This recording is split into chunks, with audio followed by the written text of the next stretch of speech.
ucapan la haula wa la quwwata illa billah. Ibadah kan ada yang berat, modalnya besar. Bangun masjid berat, modalnya besar. Bangun rumah sakit berat, modalnya besar. Ada ibadah yang berat tapi modalnya ringan. Misalnya puasa. Puasa itu berat, mengendalikan nafsu. Kalau sekedar nggak makan nggak minum sih enteng, mengendalikan nafsu itu jihad terbesar. Tapi kan modalnya ringan, cuma niat saja. Ini ibadah berat, modalnya ringan. Ada ibadah yang ringan, modalnya juga enteng.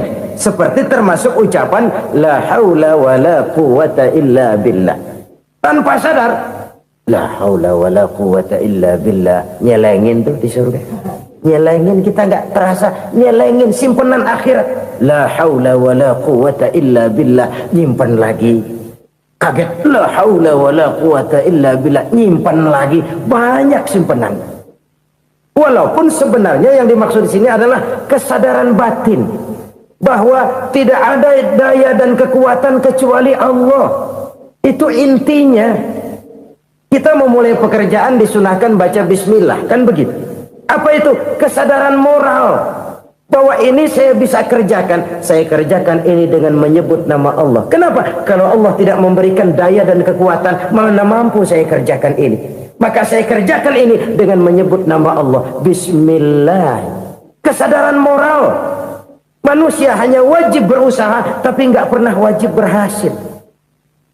Banyak hal-hal yang kalau kita renungkan secara rasio nggak mungkin, tapi jadi kenyataan. La haula wa la quwwata illa billah. Tidak ada daya dan kekuatan kecuali bagi Allah semata-mata. Kesadaran moral akan kelemahan dan keterbatasan makhluk bernama manusia. Kadang kita kagum dengan otak, tapi kita sering lupa sama yang bikin otak. Padahal bagaimanapun hebatnya otak, yang bikin otak pasti lebih hebat dari otak. Selalu berusaha menyimpan sesuatu yang bisa membawa manfaat, baik untuk dirinya, untuk anak cucunya, maupun untuk keluarganya, untuk masa kini dan masa depannya. Kadang simpanan itu berbentuk uang, kadang berupa tanah, lain saat berbentuk pabrik, dan lain sebagainya. Sementara masa depan yang paling pasti adalah akhirat. Jika untuk masa depan dunia kita rela memeras keringat, membanting tulang, pergi pagi dan pulang petang, menyimpan uang, menyimpan tanah, menyimpan pabrik, pernahkah kita merenung jika satu saat kiamat datang, kita dibangkitkan dari kubur masing-masing, berdiri di padang mahsyar untuk mempertanggungjawabkan seluruh kegiatan hidup kita di dunia ini. Lalu kita akan menuju ke alam akhirat. Sudahkah kita mempunyai simpanan untuk akhirat kita? Pada pertemuan kali ini saya ingin menyampaikan sebuah hadis di mana Rasulullah sallallahu alaihi wasallam bersabda, arba'un min kanzil jannah. Simpanan sorga ada 4 macam. Yang pertama, ikhfa'us sadaqah, menyembunyikan sedekah. Saudara-saudara kaum muslimin, sebagaimana yang kita maklum bahwa Allah subhanahu wa ta'ala melebihkan sebagian rezeki dari kita terhadap yang lain. Ada yang kaya, ada yang setengah kaya, ada yang miskin, ada yang setengah miskin, dan selanjutnya. Ada yang gajinya kecil tapi penghasilannya gede. Ada yang penghasilannya gede tapi nggak punya gaji. Ada juga yang memang gajinya gede dan penghasilannya gede. Kelebihan rezeki merupakan sunnatullah dan tidak harus membuat kita merasa lebih dari yang lain. Bahkan sebaliknya, kelebihan itu harus membuat kita ringan tangan untuk menolong mereka yang memang memerlukan pertolongan. Kalau saudara diberikan ilmu, maka pertanyaan akhirat cuma satu. ilmumu kau amalkan untuk apa? Kalau saudara diberikan umur yang panjang, pengadilan akhirat juga bertanya satu, umurmu kau habiskan di mana? Tapi kalau saudara diberikan harta, pengadilan akhirat akan bertanya dua, hartamu kau dapat dari mana, kau belanjakan kemana? Dari mananya ditanya, dan kemananya juga ditanya. Oleh karena kita akan dimintakan pertanggungan jawab, maka amanah yang bernama harta ini harus kita gunakan dengan sebaik-baiknya. Ada penggunaan yang merupakan kewajiban, itu zakat namanya. Ada penggunaan yang sewaktu-waktu, itu infak namanya. Ada yang lebih sewaktu-waktu lagi, dan itu sedekah namanya. Zakat dia terikat oleh haul dan nisab, oleh putaran batas waktu dan ukuran dari harta itu sendiri. Sedangkan infak terikat oleh situasi dan kondisi perekonomian seseorang. Sedangkan sedekah tidak terikat dengan apapun. Dalam kondisi seperti apapun kita bisa melakukan sedekah dengan yang terkecil sekalipun. Sampai-sampai Rasulullah sallallahu alaihi wasallam mengajarkan, la tahqiranna minal ma'rufi syai'an walau an talqa akhaka biwajhin talik. Atau ada hadis, tabassumuka fi wajhi akhika laka sedekah. Senyumanmu kepada temanmu adalah sedekah. Jadi untuk melakukan sedekah tidak harus dalam berbentuk uang. Dengan ilmu kita bisa sedekah, dengan tenaga kita bisa bersedekah, dengan pikiran kita bisa bersedekah, bahkan senyum kepada teman itu pun sedekah. Jadi kalau sedekah dengan uang memang belum punya uang, nyengir aja banyakin. Itu asal pada tempatnya, jangan lalu ketemu tiang listrik cengengesan. Tentu tidak pada tempatnya dan tidak wajar. Nah, sedekah yang paling dicintai Allah adalah sedekah yang disembunyikan. Artinya jauh dari sifat riya. Kan kadang-kadang ada orang sedekah itu disebutkan namanya, apa tidak bagus? Kalau memang niatnya ikhlas, ya bagus-bagus saja. Untuk memberikan sugesti kepada yang lain. Si Fulan bin Fulan nyumbang sekian, diumumkan. Boleh kalau niatnya untuk memberikan rangsangan kepada yang lain supaya dia menyumbang lebih besar dari orang tadi. Tapi kalau itu mendatangkan riya, maka sedekah yang paling dicintai Allah adalah sedekah yang disembunyikan. Tangan kiri saja tidak tahu apa yang diberikan oleh tangan kanan. Sedekah yang dilakukan dengan ikhlas akan merupakan perbendaharaan surga, tersembunyi dari pandangan orang lain, tidak seorang pun tahu.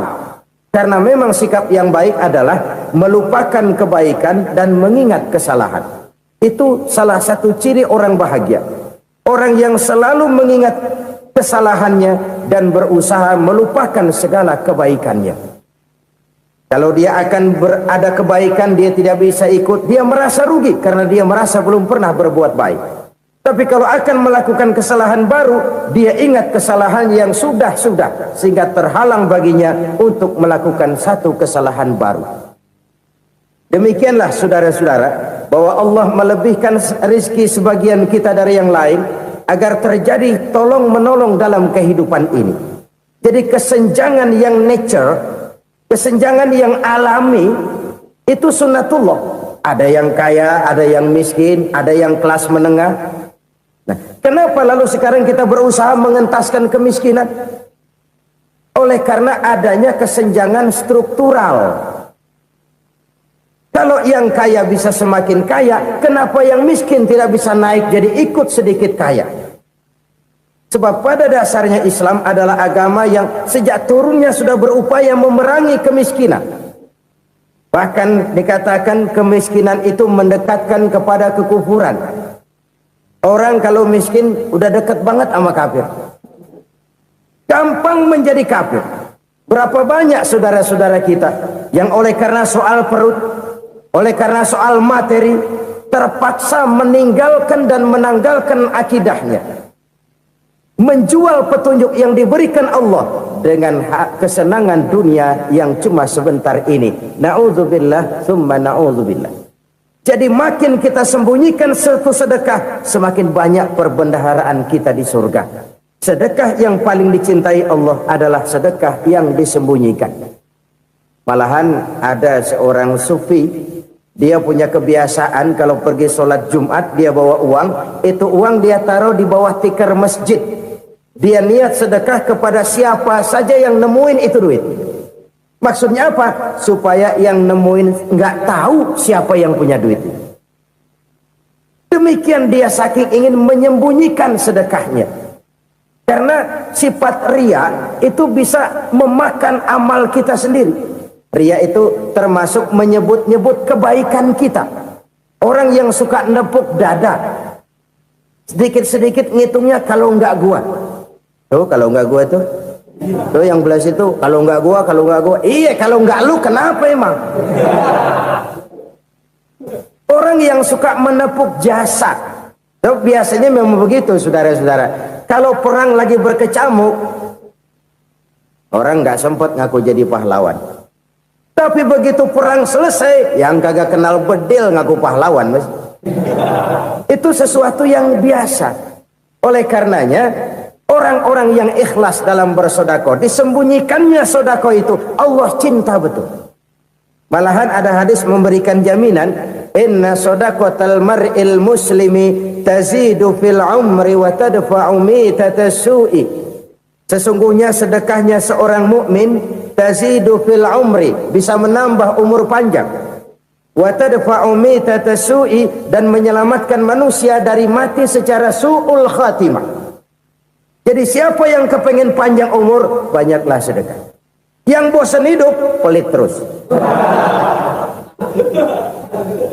Sedekah menambah panjang umur dan menyelamatkan manusia dari mati secara su'ul khatimah. Pak, katanya umur itu nggak bisa ditambah, nggak bisa dikurangin. Kapan? Kalau ajal sudah datang. Fa idza jaa ajaluhum la yastakhiruna sa'atan wa la yastaqdimun. Kalau ajal datang tidak bisa dimajukan, tidak bisa dimundurkan. Itu kalau ajal sudah datang. Tidak bisa lagi umur ditambah dikurangi, sudah datang. Tapi kalau belum datang, itu kan haknya Allah. Mau ditambah, mau dikurangi, hak prerogatif Allah. Sebagai pencipta manusia, Allah maha kuasa dan maha mampu. Sedekah ini menambah panjang umur dan menyelamatkan manusia dari mati secara su'ul khatimah. Itu orang mati kan sama ya, kondisinya mati, nggak nafas. Tapi hakikat mati kan lain-lain. Ada yang mati itu husnul khatimah, baik akhirnya. Misalnya lagi ngaji mati, lagi sholat mati, lagi sedekah mati. Ini yang dinamakan dengan husnul khatimah, baik di akhirnya. Sebaliknya ada yang su'ul khatimah, jelek di akhirnya. Ini yang jadi catatan akhir. Lagi nyekek botol, mampus. Lagi banting kartu, modar. Su'ul khatimah, jelek pada akhirnya. Sedekah menyelamatkan manusia dari mati secara su'ul khatimah. Dan kita semua kepengen mendapat husnul khatimah, jauh dari su'ul khatimah. Oleh sebab itu yang bisa menyelamatkan kita dari penyakit itu antara lain adalah sedekah yang disembunyikan, yang dikerjakan dengan ikhlas karena Allah, tidak karena kepengen dipuji orang, tidak karena ingin dikatakan orang pemurah. Sebab orang dermawan itu orang yang memberi tanpa harus diminta.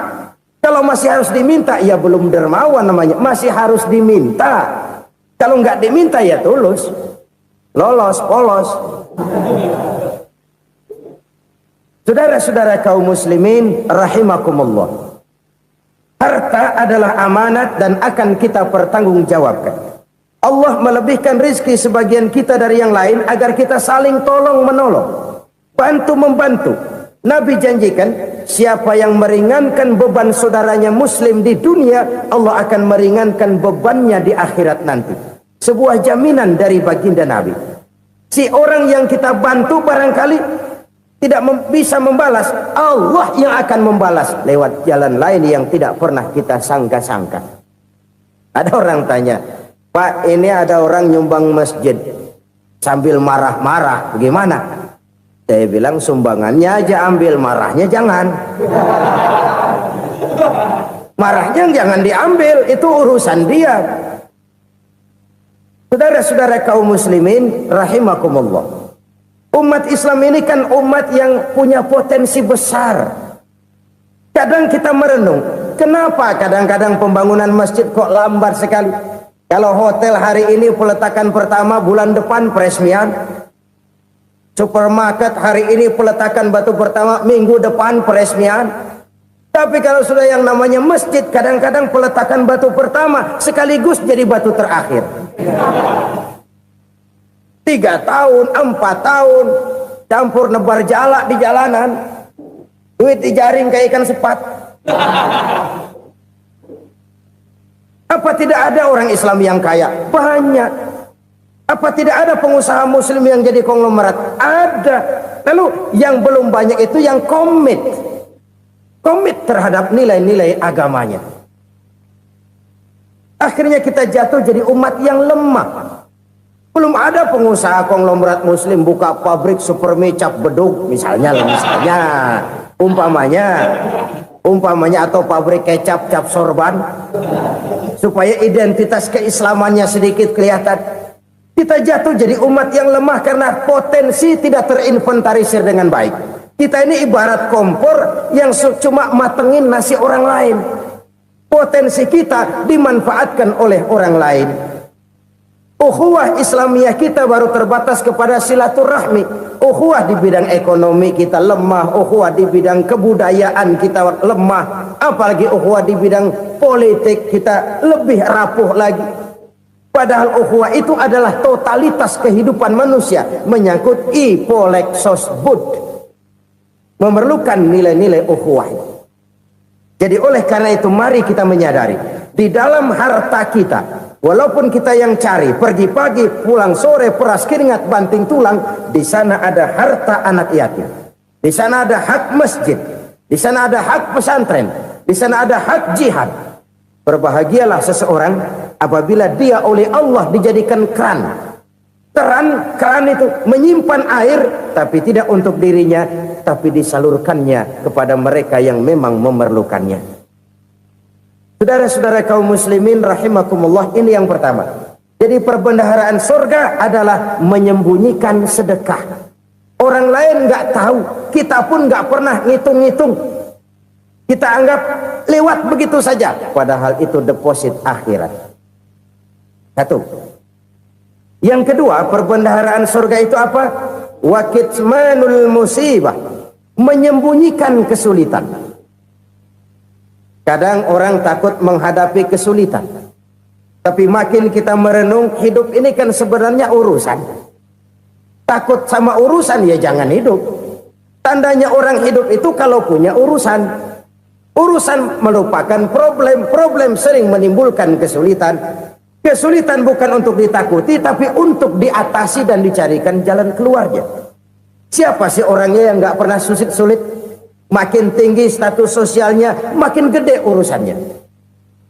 Makin tinggi kualitas imannya, makin berat tingkat kesulitannya. Cuma memang yang namanya enak itu seperti pelangi. Biang lala itu nggak pernah di atas kepala kita, di atas kepala orang melulu. Lo sih enak lo, kata kita. Dia juga bilang yang enak kan lo. Pelangi itu nggak pernah di atas kepala kita. Kata tukang beca, aduh enak ya naik Mercy. Kata tukang beca, apa yang di dalam mobil Mercy? Aduh enak bener tukang beca, di jok ngeringkuk ngorok pules bener. Saya kamar pakai AC sejuk, tempat tidur sutra empuk, alga spring bed, gula kulik nggak bisa pules kalau belum minum Valium, belum tidur. Enak bener tukang beca, di jok ngorok nggak tahu wetan kulon. Si tukang beca bilang yang di Mercy enak, yang di Mercy bilang tukang beca enak. Inilah enak, nggak pernah di atas kepala kita, di atas kepala orang lain melulu enak itu. Nah saudara-saudara, yang merupakan perbendaharaan surga itu orang yang bisa menyembunyikan kesulitan, baik pribadi ataupun rumah tangga. Nih terutama rumah tangga yang jadi soal nih. Kadang-kadang kita ini kalau senang, sebaliknya kalau senang kita diam, kalem aja, cuek. Banyak banget duit kita bawaan, diam aja udah. Malah ketemu orang takut. Tapi begitu susah, sekampung tahu. Padahal Nabi mengajarkan perbendaharaan surga itu menyembunyikan musibah, menyembunyikan kesulitan. Kalau enak, cerita sama orang-orang. Kalau nggak enak, rasain sendiri, tekan sendiri, atasin sendiri. Kita kan sebaliknya. Senang kita diam, asal lagi susah, paling tidak kita nyari teman buat cerita kesusahan. Siapa orangnya yang nggak pernah susah? Cuma soalnya bagaimana kita mengatasi kesusahan itu sendiri. Begitu juga misalnya kalau orang sudah berumah tangga, itu orang tuanya harus menjadi tempat dia cerita yang enak-enak saja. Yang nggak enak rasain berdua, selesaikan berdua, atasin berdua. Jangan dibalik. Asal senang diam, giliran susah saja. Maknya laporan. Terbalik. Bisa menjaga security informasi. Maka nama bayam keluar diam, malah seluitan. Enak amat lu makan daging ayam. Security informasi. Saudara-saudara kaum muslimin rahimakumullah. Ujian yang terberat itu yang pernah diberikan kepada para nabi, para rasul, para aulia, para ulama. Makin tinggi keimanan, makin berat bentuk kesulitan. Ayo saya kemukakan satu contoh saja. Ada seorang nabi yang kaya, nabi kaya, namanya Nabi Ayub. Iblis kalau orang begini kan keki, ibadahnya rajin, kaya. Nih yang kayak begini susah digodain. Kalau ibadahnya rajin, miskin, kali bisa disogok. Sini imannya mantap, ibadahnya rajin, kaya, nabi lagi. Oh, tapi namanya iblis nggak kurang akal. Laporan, Tuhan, kenapa Les? Ya ini bahasa saya, bahasa Qurannya sih nggak gitu. Itu hambamu yang namanya Ayub, dia rajin ibadah cuma karena dikasih kaya aja. Coba kasih miskin dia, berhenti dia sembahyang. Ah, kamu bisa aja. Saya tahu Ayub itu hambaku yang ikhlas. Saya buktiin Tuhan, silahkan. Dibuktiin lah, iblis turun ke alamin. Yang mula-mula dia lakukan, dia rusak sawah ladang Nabi Ayub. Dia binasakan binatang ternak Nabi Ayub. Sehingga dalam waktu singkat, jatuhlah Nabi Ayub dari orang paling kaya jadi orang paling miskin. Beliau masih ibadah di mihrab dalam masjid. Datang iblis. Saudara Ayub, ya, lagi ngapain? Ibadah. Nyembah Allah, nyembah Allah. Oh, percuma. Kenapa? Tuhan yang ente sembah nih, dia udah bikin miskin ente. Sawah ladang ente hancur lebur, binatang ternak binasa. Sekarang ente jadi orang paling miskin. Ngapain nyembah Tuhan kayak begitu? Tekor. Udah berhenti dah ibadah, berhenti ibadah. Ini iblis sama Tuhan laporannya lain, yang dikerjakan kepada Nabi Ayub juga lain. Benar begitu iblis kata Nabi Ayub? Iya, sawah ladang saya habis, buras. Binatang ternak saya binasa, binasa. Saya miskin, bangpak. Apa jawab Nabi Ayub? Bukan innalillahi, ya ini hebat. Alhamdulillahillazi a'tani wa akhza minni. Segala puji bagi Allah yang telah memberikan harta kepada saya dan sekarang mengambilnya lagi. Alhamdulillah. Allah yang ngasih, Allah yang ambil. Itu mah urusan Allah. Iblis cuman ibadah jalan terus, sujud lagi Nabi Ayub. Iblis seleher gondok banget. Dasar Nabi nggak mempan dia apa-apain. Miskin malah alhamdulillah. Allah yang ngasih, Allah yang ngambil. Jadi kalau kita tidak komit, kita tidak terikat kepada kaya, miskin, senang, susah, apa yang bisa bikin kita susah? Jadikan kekayaan, kemiskinan, jadikan senang, susah sebagai anak buah yang bisa kita atur. Jangan kekayaan ngatur kita, jangan kemiskinan ngatur kita. Kita yang harus mengatur mereka. Senang, susah, kaya, miskin, bahagia, sengsara, jadikan itu anak buah yang bisa kita atur. Kalau sekarang kita kaya, lain saat boleh jadi kita miskin, semiskin-miskinnya. Allah yang ngasih, Allah yang ngambil. Tenaga mana yang bisa menghalangi? Ibadah jalan terus. Iblis makin gondok. Dasar nabi loh. Akhirnya apa? Nabi Ayub dikerjain, diberikan penyakit. Demikian fatal penyakitnya. Bayangin, udah miskin, sakit. Masya Allah. Miskin, sakit. Sakitnya nggak lama, kira-kira 16 tahun. Istrinya 3, 2 mental minta ceraiin. Ngerawatin laki bengek begini. Senang belum tentu, susah udah pasti nih. Cerai aja, cerai dah. Cerai. Tinggal satu Siti Rahmah yang setia menemani beliau. Sesetia-setianya hati perempuan.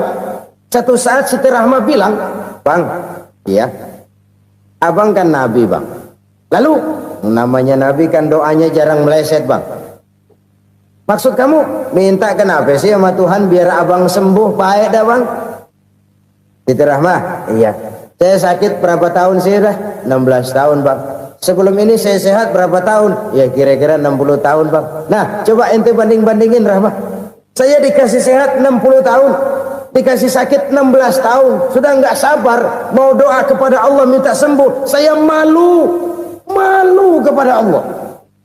Diuji dengan yang luar biasa seperti ini, tidak mengganggu stabilitas kehambaannya. Dia tetap menghamba kepada Allah Subhanahu wa ta'ala. Saudara-saudara kaum muslimin rahimakumullah. Kunci menghadapi kesulitan itu apa? Allah jelaskan dalam satu ayat, "Wa basyiris sabirin alladzina iza asabathum musibah qalu inna lillahi wa inna ilaihi raji'un." Gembirakan orang-orang yang sabar. Siapa mereka itu? Yang apabila mendapat musibah mereka kembali kepada keyakinan dasar segalanya dari Allah dan segalanya akan kembali kepada Allah. Ini konsepsi dasar dari sikap muslim dalam menghadapi berbagai kesulitan. Segalanya dari Allah, segalanya akan kembali kepada Allah. Kalau ini sudah kondisi dasarnya, maka kita akan lapang menghadapi kenyataan bagaimanapun pahitnya. Apakah itu namanya miskin? Apakah itu namanya sakit? Bahkan maut sekalipun. Maut sekalipun. Segalanya dari Allah, segalanya akan kembali kepada Allah. Ini sikap hidup, bukan sekedar ucapan. Kita kadang-kadang menjadikannya sebagai ucapan. Mulutnya sehingga berhenti, innalillahi wa inna ilaihi raji'un, tapi nangisnya terus gerung-gerungan. Bukan itu, ini kesadaran moral. Kalau segalanya dari Allah, segalanya kembali kepada Allah, kan sebenarnya cuma nunggu giliran. Hari ini saya nyembayangin dia, entah hari apa saya disembayangin orang. Hari ini saya antar dia ke kubur, entah hari apa orang nganterin saya ke kubur. Hari ini saya tahlilkan dia, entah nanti kapan orang tahlilkan saya. Segalanya dari Allah, segalanya akan kembali juga kepada Allah. Oleh sebab itu saudara-saudara, kesulitan bukan untuk ditakuti. Kesulitan justru untuk diatasi, dicarikan jalan keluarnya. Dan tidak ada orang yang tidak pernah mendapat kesulitan. Tidak ada. Semakin tinggi status sosial, semakin tinggi kualitas keimanan, semakin besar juga tingkat kesulitan. Hanya saja bagaimana cara kita mengatasinya. Dan Al-Quran menyatakan, "Inna ma'al usri yusra." Di balik kesulitan itu pasti ada kemudahan. Roda itu berputar. Karena itu Rasulullah sallallahu alaihi wasallam mengingatkan kepada kita, ta'arraf ilallahi fir raha ya'rifka fis syiddah. Ingatlah kepada Allah di waktu kamu senang, supaya Allah ingat kepada kamu di waktu kamu susah. Kalau waktu senang kita ingat kepada Allah, kita susah, Allah tidak akan meninggalkan kita. Tapi kalau waktu senang kita jauh dari Allah, sujud tidak sempat, dengan masjid jauh, ketika senang kita lupakan Allah. Nanti begitu kita susah, Allah lupakan kita. Dan itu menyakitkan. Oleh karena itu orang-orang tua kita dulu bilang, kalau lagi sehat ingat-ingat lu bakal sakit nanti. Kalau lagi kaya ingat-ingat satu saat kita bakal jatuh miskin.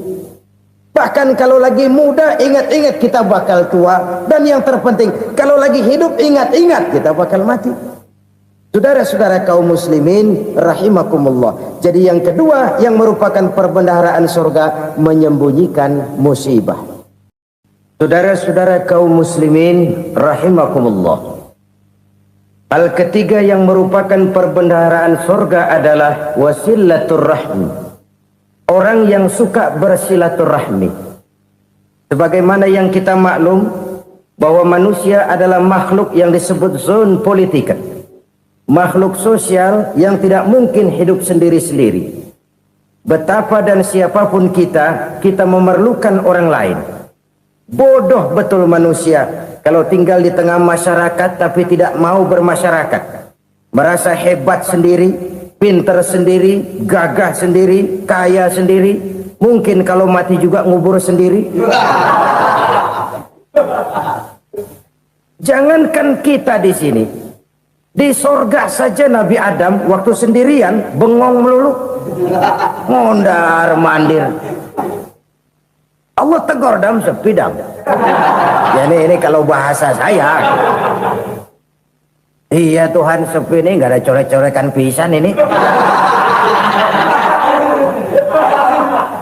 Diciptakan Siti Hawa baru anteng Nabi Adam.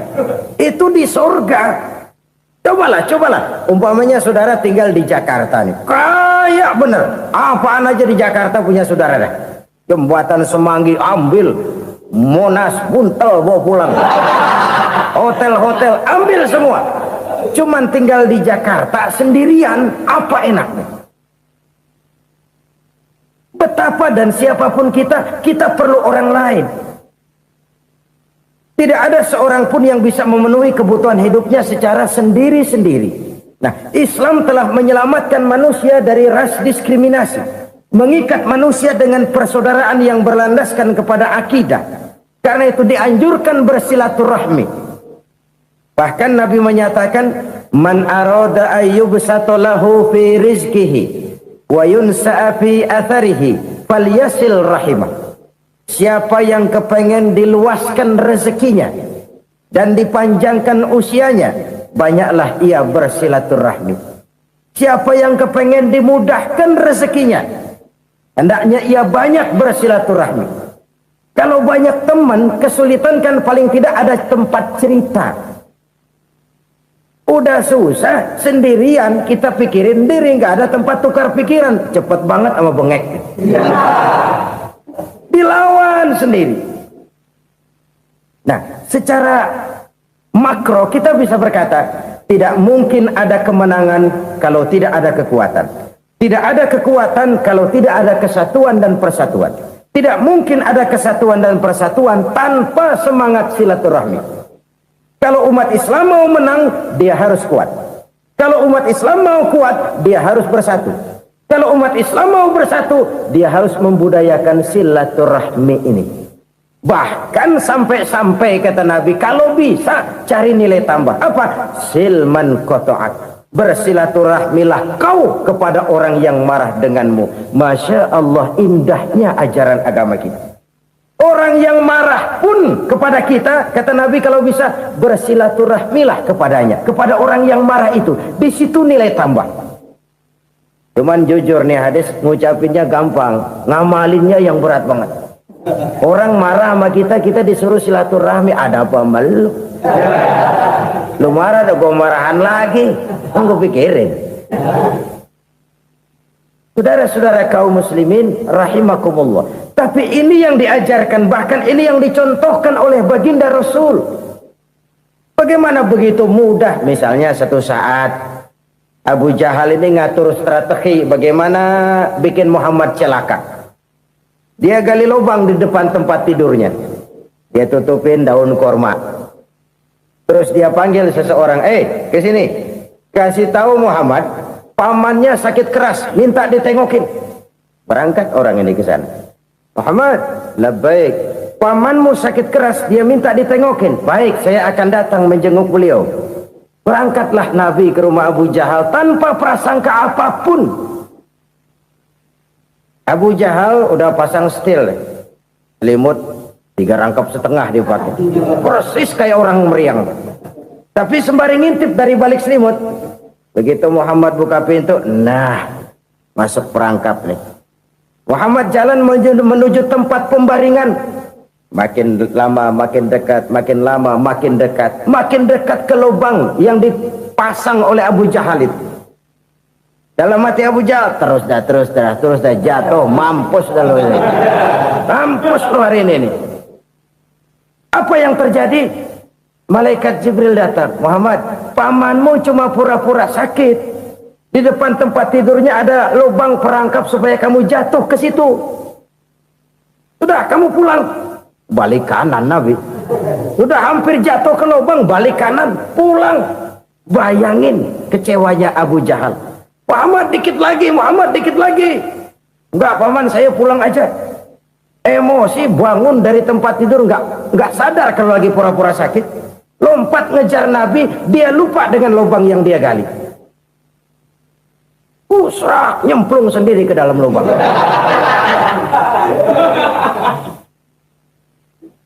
Nabi terus berlalu. Ini terjadi keanehan. Jatuh ke lubang yang dia gali itu sebenarnya nggak terlalu dalam ya, antara 3-4 meteran lah. Tolong saya jatuh ke lubang ini. Datanglah pelayan-pelayannya itu. Angkat saya dari sini. Oh, yang ngulurin tambang. Satu gulung belum juga nyampe itu tambang. Kurang beli lagi ke warung. Sambung ulur lagi, nggak juga bisa sampai. Wah ini kerjaan Muhammad ini. Tolong siapa salah seorang kamu ke rumah Muhammad, kasih tahu encangnya kecebur. Minta ditolongin. Sampaikan kepada Rasul. Kenapa? Pamanmu jatuh ke lubang, Muhammad minta tolong diangkatin. Tambang udah nyambung-nyambung nggak nyampe juga. Ya nanti saya datang saya tolong. Cobain. Nyata-nyata orang berniat jahat mau mencelakakan dia. Datang dia menolong. Ini yang disebut air tuba dibalas air susu ya ini. Bukan sebaliknya. Air tuba dibalas air susu. Paman, kecebur ya? Iya Muhammad, tolong ini. Pegang tangan saya. Nabi ulurkan tangannya. Nyampe. Dipegang oleh Abu Jahal. Diangkat ke atas. Sampai atas. Apa kata Abu Jahal? Sihirmu memang hebat Muhammad. Udah ditolongin dikata sihir. Yang enak kita kemplang kan itu orang begitu. Urusan apa? Tapi inilah akhlak. Kalau bisa kamu bersilaturahmilah dengan orang yang marah kepadamu sekalipun. Orang marah kita tetap baik. So, kalau kita berbuat baik sama orang yang memang baik, rasanya sih biasa-biasa aja. Orang baik kita baik lagi, ya draw aja, belum ada nilai tambah di situ. Baru ada nilai tambah kalau kita bisa berbuat baik kepada orang yang nyakitin kita. Itu namanya kita setingkat di atas dia. Dia sakitin kita, kita berbuat baik sama dia. Dia pelit sama kita, kita baik sama dia. Dia marahin kita, kita deketin dia. Di situ kita punya nilai tambah. Jadi siapa yang ingin diluaskan rezekinya kata Nabi dan dipanjangkan umurnya, hendaklah ia banyak-banyak bersilaturahmi. Sederhana sebenarnya silaturahmi. Tapi silaturahmi membangkitkan semangat kesatuan dan persatuan. Kesatuan dan persatuan melahirkan kekuatan. Dalam matematika, 1 ditambah 1 pasti 2. Tapi di tengah masyarakat, 1 orang takut ditambah 1 orang takut, hasilnya jadi 2 orang setengah berani. Kenapa setengah berani? Karena udah berdua. Tadi pan takut sendirian. Kalau dia kumpul turu-turu takut lah jadi berani. Kita yang lemah, kita yang tidak berdaya, kita yang miskin, kalau mau kompak bersatu, apa yang nggak bisa kita kerjain? Apalagi tinggal di kota besar, pilihan cuma 2, bertahan atau minggir. Bertahan atau minggir. Untuk bisa bertahan harus mampu bersaing. Untuk mampu bersaing harus punya keahlian. Keahlian harus ditunjang dengan pendidikan, ditambah oleh kekompakan sebagai umat. Udah miskin mencar mulu, orang injek kita. Orang nggak pandang urusan apa malu. Oleh karena itu silaturahmi pada hakikatnya merupakan ruh dari ukhuwah yang diajarkan oleh agama kita. Bagaimana Islam menyelamatkan masyarakat manusia dari ras diskriminasi, mengikat manusia, dan tidak ada persaudaraan yang lebih indah selain persaudaraan yang diikat dengan nilai-nilai akidah. Sepanjang orang di jalan Allah, itulah saudara kita. Keluar dia dari jalan Allah, selesailah persaudaraan sampai di situ. Karena itu, kalau ingin menyimpan sesuatu di surga, banyaklah bersilaturahmi. Datang ke rumah ini, datang ke rumah itu, dan lain sebagainya. Itu simpanan kita di akhirat nanti. Ini yang ketiga. Saudara-saudara, yang keempat, perbendaharaan surga itu apa? Wa qawlu la hawla wa la quwwata illa billah. Ucapan la hawla wa la quwwata illa billah. Ibadah kan ada yang berat, modalnya besar. Bangun masjid berat, modalnya besar. Bangun rumah sakit berat, modalnya besar. Ada ibadah yang berat, tapi modalnya ringan. Misalnya puasa. Puasa itu berat, mengendalikan nafsu. Kalau sekedar nggak makan nggak minum sih enteng, mengendalikan nafsu itu jihad terbesar. Tapi kan modalnya ringan, cuma niat saja. Ini ibadah berat, modalnya ringan. Ada ibadah yang ringan, modalnya juga enteng. Seperti termasuk ucapan la haula wa la quwwata illa billah. Tanpa sadar, la haula wa la quwwata illa billah. Nyelengin tuh di surga. Nyelengin, kita nggak terasa. Nyelengin simpenan akhirat. La haula wa la quwwata illa billah. Nyimpan lagi. Kaget, la haula wa la quwwata illa billah. Nyimpan lagi. Banyak simpenan. Walaupun sebenarnya yang dimaksud di sini adalah kesadaran batin. Bahwa tidak ada daya dan kekuatan kecuali Allah. Itu intinya. Kita memulai pekerjaan disunahkan baca bismillah, kan begitu. Apa itu? Kesadaran moral. Bahwa ini saya bisa kerjakan. Saya kerjakan ini dengan menyebut nama Allah. Kenapa? Kalau Allah tidak memberikan daya dan kekuatan, mana mampu saya kerjakan ini. Maka saya kerjakan ini dengan menyebut nama Allah. Bismillah. Kesadaran moral. Manusia hanya wajib berusaha, tapi nggak pernah wajib berhasil. Banyak hal-hal yang kalau kita renungkan secara rasio nggak mungkin, tapi jadi kenyataan. La haula wa la quwwata illa billah. Tidak ada daya dan kekuatan kecuali bagi Allah semata-mata. Kesadaran moral akan kelemahan dan keterbatasan makhluk bernama manusia. Kadang kita kagum dengan otak, tapi kita sering lupa sama yang bikin otak. Padahal bagaimanapun hebatnya otak, yang bikin otak pasti lebih hebat dari otak. Nggak percaya, silahkan otak-otakan. Inilah kecenderungan. Kita kagum dengan pesawat-pesawat mutakhir, bukan main, besi gede banget terbang itu. Alangkah hebatnya. Lalu apa yang bikin otak tidak lebih hebat dari itu semua? Kita puji laut, apa yang bikin laut tidak lebih hebat dari laut itu? La haula wa la quwwata illa billah. Tidak ada daya dan kekuatan kecuali Allah. Apa yang bisa kita lakukan kalau tidak karena daya dan kemampuan yang diberikan oleh Allah kepada kita?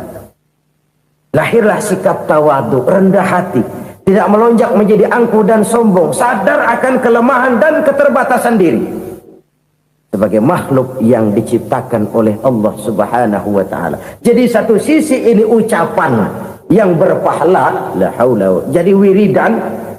Pada sisi lain ini kesadaran moral, sikap mental, kesadaran batin, bahwa yang punya daya dan kekuatan itu cuma Allah. Kita nggak pantas untuk sombong, sebab sombong itu pakaiannya Allah. Kita nggak sedang pakai pakaian Allah, kegedean. Dan makin kita renungi, makin terbentur. Apa sih yang bisa kita sombongin? Kita mau sombong apa? Kaya? Pintar? Itu kan semua relatif. Di atas langit masih ada langit lagi. Jadi oleh karenanya, marilah kita menyadari Manusia hanya wajib berusaha, tapi tidak pernah wajib berhasil. Yang berusaha saja tidak wajib berhasil, apalagi yang tidak berusaha. Islam bukan agama orang pemalas yang selesai sholat lalu endelohom, enggelenggem ayem-ayem. Tapi Islam bukan agama orang sombong yang setelah berusaha lalu tidak memerlukan Allah. Kita bisa saja bikin proyeksi, tahun sekian kita bakal panen besar menurut perhitungan otak. Tapi ada kejadian lain. Apa? Tikus ngambek. Habis itu dimakanin tikus, panen gagal. Proyeksi rasional gagal oleh tikus-tikus yang ngambek itu. Bisa saja terjadi. Tahun depan kita panen besar, urung. Kenapa? Musim panas panjang. Dan sekarang ini koran-koran bikin berita musim mengalami penyelewengan. Bukan cuma manusia yang nyeleweng sekarang. Musim pakai nyeleweng. Mestinya kan musim hujan udah selesai, masih hujan-hujan juga. Musim. Nah sekarang kita boleh bikin proyeksi, kita bakal panen besar. Tahu-tahu musim panas panjang, sawah retak, air kering. Cari teknokrat yang paling botak, suruh pendekin tuh musim panas. La haula wa la quwata illa billah. Inilah kesadaran moral. Saudara, saya teringat satu saat ada seorang konglomerat. Umurnya ya kira-kira 70-an. Satu saat dia ditanya oleh wartawan, "Pak, umur Bapak berapa sih?" "Ya paling 10 tahun." 10 tahun? 10 tahun? Anak Bapak berapa orang? Satu saja? Satu. Harta Bapak berapa? Ya paling-paling bangsa 7 juta kali. 7 juta? Iya. Pak, kenapa Bapak bohongi saya? Bapak punya buku biografi. Koran-koran, majalah-majalah banyak memuat cerita riwayat hidup Bapak. Saya tahu umur Bapak 70. Kenapa bilang cuma 7 tahun? Saya tahu anak Bapak 8. Kenapa cuma bilang 1? Saya tahu harta Bapak miliaran, mungkin triliunan. Pabrik di mana-mana, bank di mana-mana. Kenapa bilang uang Bapak cuma 7 juta? Nah, kata si konglomerat tadi, kamu benar nak, kamu benar. Umur saya kalau jumlahnya memang 70 nak. Cuman ingat-ingat saya, baru 7 tahun terakhir ini saya sujud. Baru 7 tahun terakhir ini saya berusaha dekat dengan Allah. Saya laksanakan perintahnya, saya jauhi larangannya. 7 tahun inilah rasanya yang ada nilainya di hadapan Allah. Yang 63 tahun matong, kelabu, kelem umur gue. Habis untuk maksiat, untuk munkarat. Maka ketika ditanya tadi, umur saya 7 tahun itu. Oh begitu Pak. Oh iya. Lalu anak Pak, anak Bapak kan 8. Kenapa bilang cuma 1? Nah, kalau jumlah hitungannya memang anak saya 8. Tapi dari 8 orang ini rasanya cuma 1 nih yang bakal jadi buah hati, belahan jantung, pelanjut cerita, penerus sejarah, bakal jadi anak soleh yang akan mendoakan saya. Cuma 1 rasanya anak saya ini yang bakal jadi buah hati saya, besar-besaran saya, yang akan mendoakan di kubur saya, yang akan mendoakan di akhirat saya. Yang 7 orang mana? Masya Allah, yang atu tenggeng, yang atu nyekek botol ngolo, yang atu nggak karu-karuan. Makanya saya bilang 1 anak saya yang akan bisa mendoakan saya. Oh begitu Pak. Iya. Nah harta Pak, harta Bapak kan triliunan. Pabrik Bapak di mana-mana. Uang Bapak hampir di tiap bank-bank besar. Kenapa bilang cuma 7 juta? Betul kau nak. Harta saya kalau jumlahnya memang miliaran, triliunan mungkin. Tapi yang saya ingat baru 7 juta tuh yang saya belanjakan di jalan Allah. Saya nyumbang masjid, saya santuni yatim piatu, saya bantu pembangunan pesantren, saya bantu pembangunan rumah sakit Islam. Itu yang akan saya bawa pulang ke akhirat, yang 7 juta itu. Yang triliunan itu nanti akan diperebutkan oleh anak-anak saya sebagai waris saya. Jadi harta saya 7 juta itu yang bakal nemenin saya di akhirat, yang akan saya bawa pulang jadi teman saya. Saudara-saudara kaum muslimin, jangan-jangan orang tua itu adalah kita-kita ini.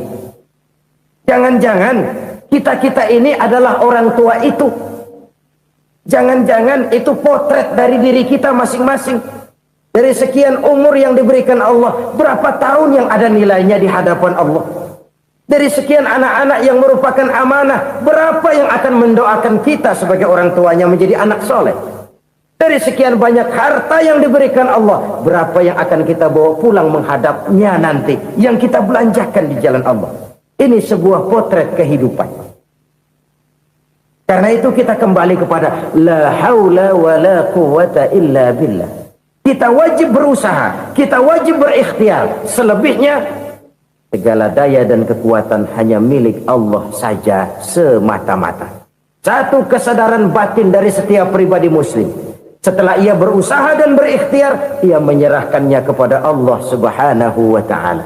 Jadi satu sisi ini merupakan wiridan ucapan yang mengandung pahala. Pada sisi lain ini merupakan sikap batin dari seorang muslim di dalam ia menghadapi realitas kehidupan ini.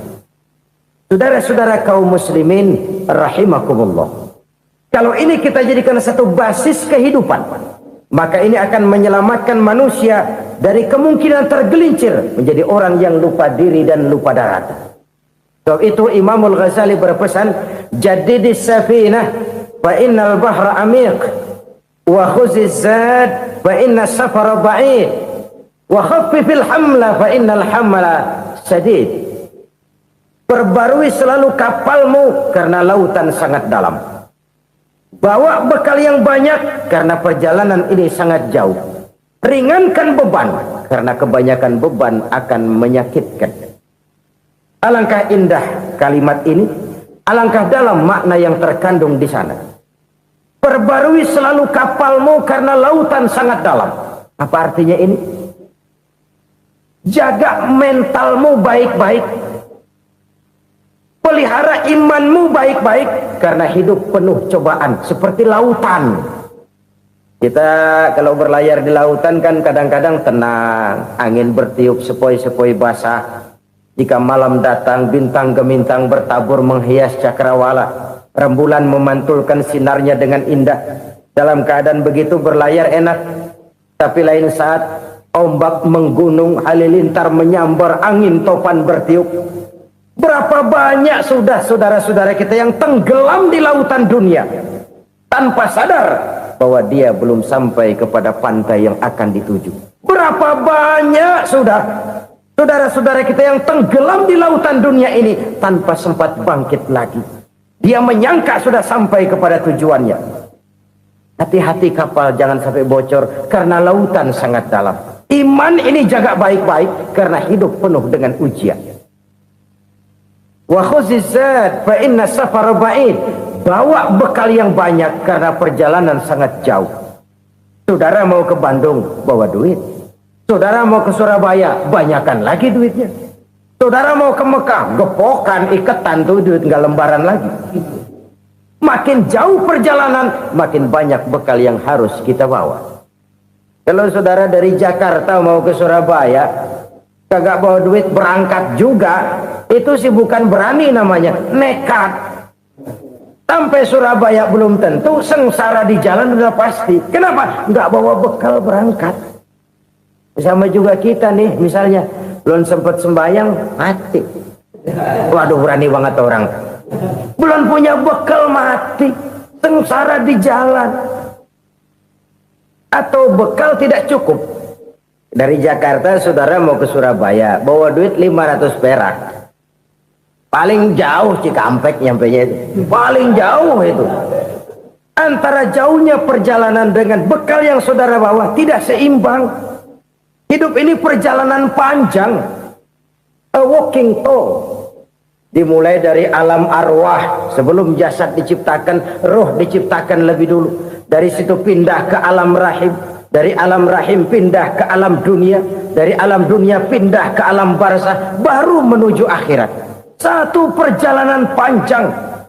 Kalau bekal tidak bawa, sengsara di jalan. Bawa bekal yang banyak karena perjalanan ini sangat jauh. Wa khaffifil hamla, ringankan beban karena beban itu cuma akan menyulitkan. Kalau bekal itu sih keperluan, tapi beban nggak kita perluin, cuma ngeberat-beratin. Apa ini beban? Dosa. Kecurangan, kebatilan, kezoliman, ketidakadilan, kesewenang-wenangan. Itu akan jadi beban kita di akhirat.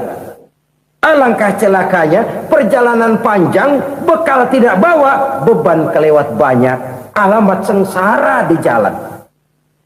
Pahala tidak ada, dosa berlipat ganda.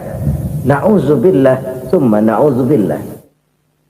Kalau kita rangkum nasihat Al-Ghazali dengan kisah si konglomerat tadi, kita akan mengambil kesimpulan. Pertama, bekal terbaik dalam menghadapi gejolak kehidupan ini tidak lain adalah iman. Yang kedua, pahala dan dosa. Dua hal kontroversial. Pahala adalah bekal, dosa adalah beban. Tapi kita sekarang kan tidak begitu terangsang kepada yang abstrak. Orang berlomba mencari yang konkret-konkret saja, yang real. Kalau memang dosa, benjol dong, kira-kira begitu. Kira-kira begitu. Persis orang Yahudi dulu. Orang Yahudi itu kan pernah minta kepada Nabi Musa, ya Musa, lan nu'mina laka hatta narallaha jahrah. Musa, kami nggak bakal mau beriman kepada Allah kalau belum kami lihat Allah ada nongkrong di depan kami. Kalau memang Tuhan ada, taruh dong di depan kami. Mau yang konkret-konkret saja. Kalau memang dosa, benjol dong. Kalau memang pahala, berasa dong. Orang terangsang kepada yang real, yang konkret-konkret saja. Karena itu, untuk mengejar dosa, orang mau bayar. Tapi untuk mengejar pahala, walaupun tidak bayar, orang segan. Ini yang dikatakan oleh Nabi, kamu mengharapkan ke surga, tapi kamu berat melaksanakan sesuatu yang bisa membawa kamu ke surga. Kamu ingin jauh dari neraka, tapi tiap saat kamu lakukan perbuatan-perbuatan yang justru menjerumuskan kamu ke neraka. Idda'aitum an-najata minan nar wa ramaitum fiha anfusakum. Kamu ingin selamat dari neraka, tapi kamu lemparkan diri kamu ke neraka. Kamu ingin masuk surga, tapi berat sekali kamu melakukan perbuatan-perbuatan yang bisa menyampaikan kamu di surga. Saudara-saudara kaum muslimin rahimakumullah. Jadi hal keempat yang merupakan perbendaharaan surga adalah la haula wa la quwata illa billah. Satu sisi ini merupakan ucapan yang memperberat timbangan akhirat. Pada sisi lain ini merupakan sikap hidup seorang muslim.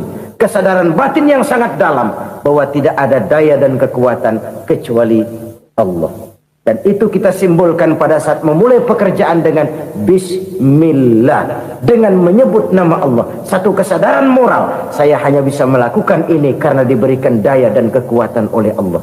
Lahirlah sikap tawadu, rendah hati, tidak melonjak menjadi angkuh dan sombong. Saudara-saudara, sampai sini dulu jumpa kita kali ini. Semoga 4 perbendaharaan surga ini dapat kita lakukan, yang kelak akan merupakan bekal kita di kemudian hari. Dari penganut setiap agama untuk berpendapat bahwa hanya agamanya sajalah satu-satunya agama yang benar.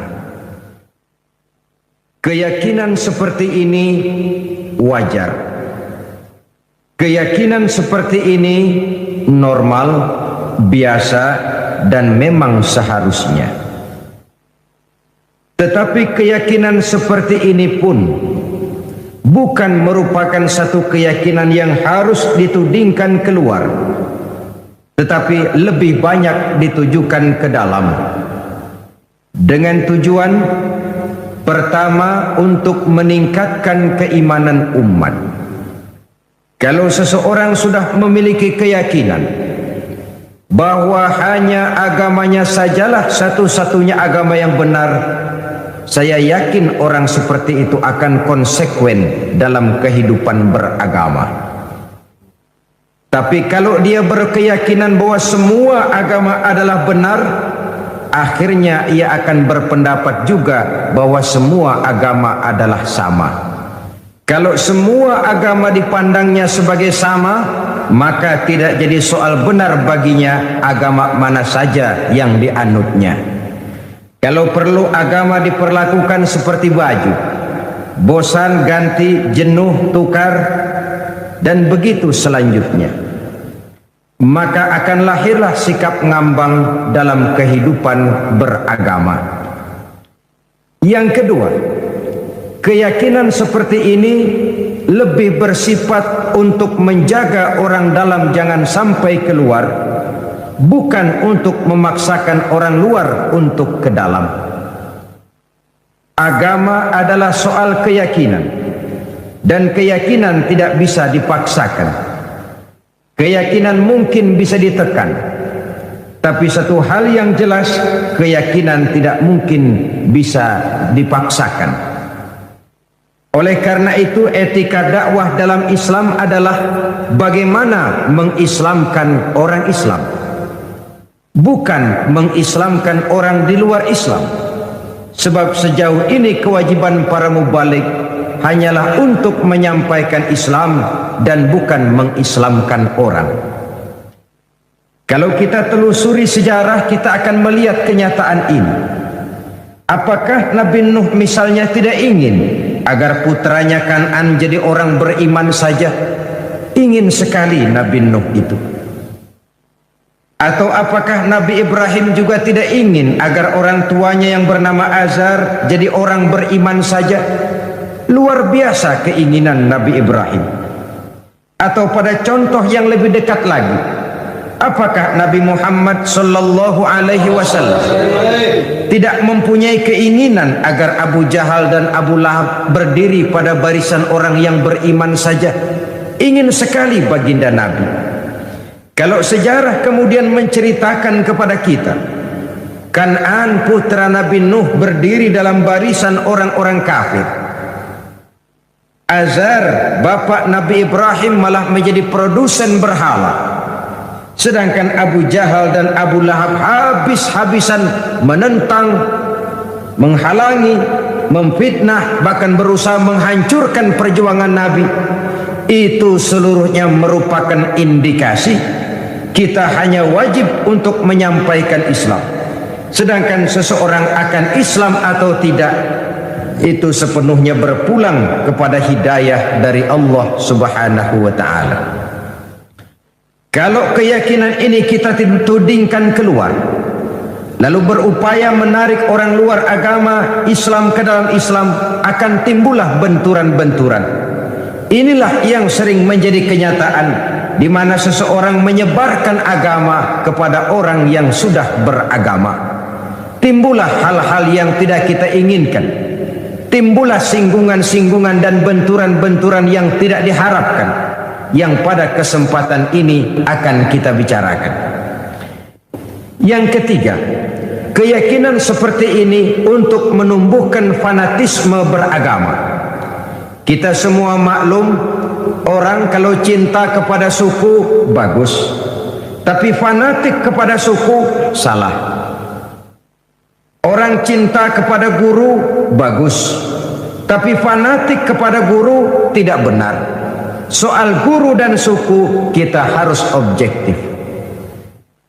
Orang cinta kepada agama bagus, orang fanatik kepada agama merupakan bagian daripada kehidupan beragama.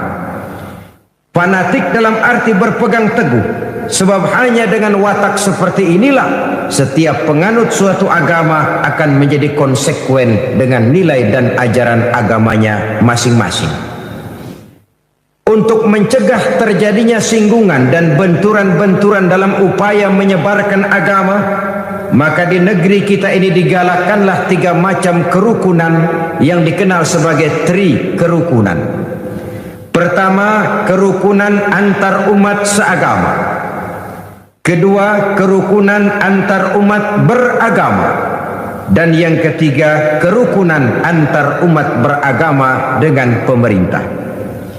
Mari kita lihat persoalannya lebih jauh lagi. Pertama, kerukunan antar umat seagama. Kita sama maklum bahwa Islam telah mengikat kita dengan akidah. Dari manapun seseorang datang, apapun saja warna kulitnya dan bahasa apapun yang dipakainya, kalau akidahnya sama, maka dia adalah saudara kita. Lebih tegas ini disabdakan oleh Rasulullah sallallahu alaihi wasallam. Innallaha la yanzuru ila suwarikum wa amwalikum, walakin yanzuru ila qulubikum wa a'malikum. Allah subhanahu wa ta'ala tidak memandang potonganmu. Allah subhanahu wa ta'ala juga tidak memandang hartamu. Yang Allah lihat, yang Allah nilai, yang Allah pandang tidak lain adalah hatimu dan amal perbuatanmu. Tentang wajah, tentang kulit, warna kulit, tentang suku, bangsa dan bahasa, Islam menganjurkan kita untuk objektif. Ini yang orang sering katakan, walaupun keluar dari dubur ayam, kalau memang telur, ambil. Keluarnya dari dubur ayam tapi telur, kenapa tidak diambil? Islam mengajarkan kita untuk objektif. Islam mengikat kita dengan akidah. Kita adalah satu umat yang satu, yang ringan sama dijinjing, berat sama dipikul. Kita adalah bagaikan satu tubuh. Apabila yang satu sakit, yang lain akan ikut merasakan sakit. Kita adalah bagaikan satu bangunan. Posisi dan komposisi boleh saling berbeda, tetapi satu sama lain harus saling memperkuat, harus saling asih dan asuh, jangan saling gasak, gesek dan gosok. Seorang muslim boleh saja dibungkus oleh baju tentara. Seorang muslim boleh saja dibungkus oleh baju polisi. Seorang muslim boleh dibungkus oleh baju pejabat, teknokrat, dokter, seniman, artis, pengusaha, pedagang, petani. Tapi baju apapun yang membungkus badannya, jiwa dan semangat Islamnya tidak boleh luntur oleh baju yang membungkus badannya itu. Lalu mampu menyusun kebersamaan untuk kemajuan dan kepentingan kita bersama. Soal perbedaan pendapat halal. Soal perbedaan pendapat wajar, kepala sama hitam pendapat tentu berbeda. Tapi marilah kita lapang dada untuk menerima perbedaan pendapat, mencoba memandang orang lain tidak cuma dari sudut kepentingan sendiri saja, tidak cuma dengan kacamata kita saja, tapi mampu melihatnya dalam konteks yang luas. Hanya dengan demikian kita akan menjadi arif, menjadi bijaksana di dalam memberikan penilaian dan tidak terjebak kepada sudut pandang kita sendiri saja.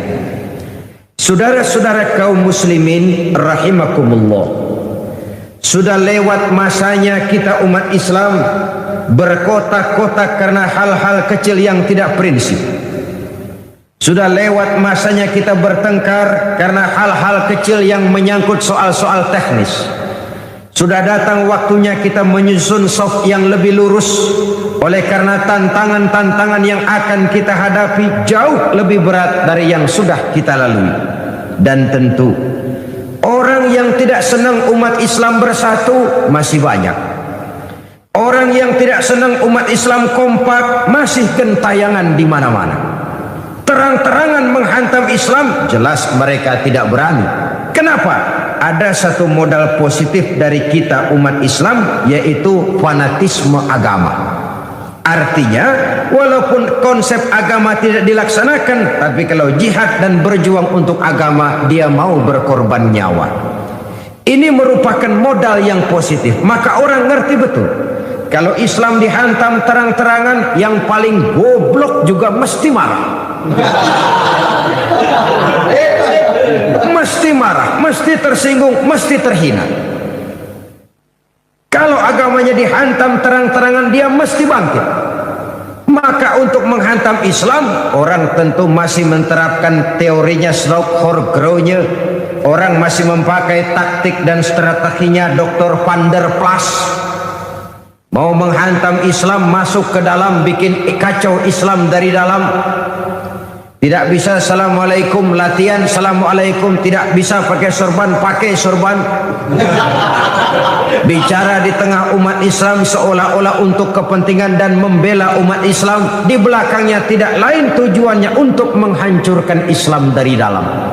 Maka kiai diadu dengan kiai, ulama diadu dengan ulama, umat bertengkar dengan sesama umat karena perbedaan organisasi. Maka jadilah kita nasib umat Islam persis seperti jangkrik. Marilah kita menyadari bahwa perbedaan pendapat satu hal yang wajar. Seorang muslim boleh dibungkus oleh baju apapun saja, tapi jiwa dan semangat Islamnya tidak boleh luntur oleh baju yang membungkusnya. Islam adalah milik muslim. Apa dia jadi tentara, apa dia jadi polisi, apa dia jadi pejabat, apa dia jadi seniman, apa dia jadi teknokrat, apa dia jadi artis, jikalau dia muslim, maka Islam adalah miliknya. Harus wajib dijaga dan dibela secara bersama-sama.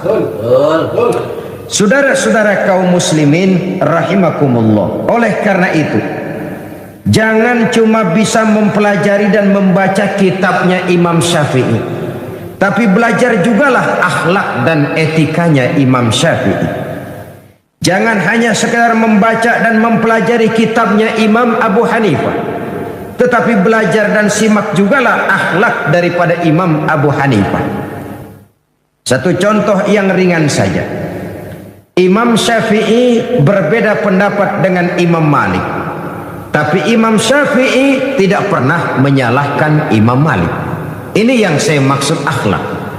Berbeda pendapat tapi tidak saling tuding, tidak saling menyalahkan. Imam Abu Hanifah berbeda pendapat dengan Imam Syafi'i, tapi Imam Abu Hanifah tidak pernah menyalahkan Imam Syafi'i. Bahkan ada satu riwayat, satu malam Imam Abu Hanifah ziarah ke makam Imam Syafi'i. Lalu beliau menginap di sekitar komplek itu. Ketika subuh beliau sholat menjadi imam dan beliau membaca doa kunut pada rakaat kedua.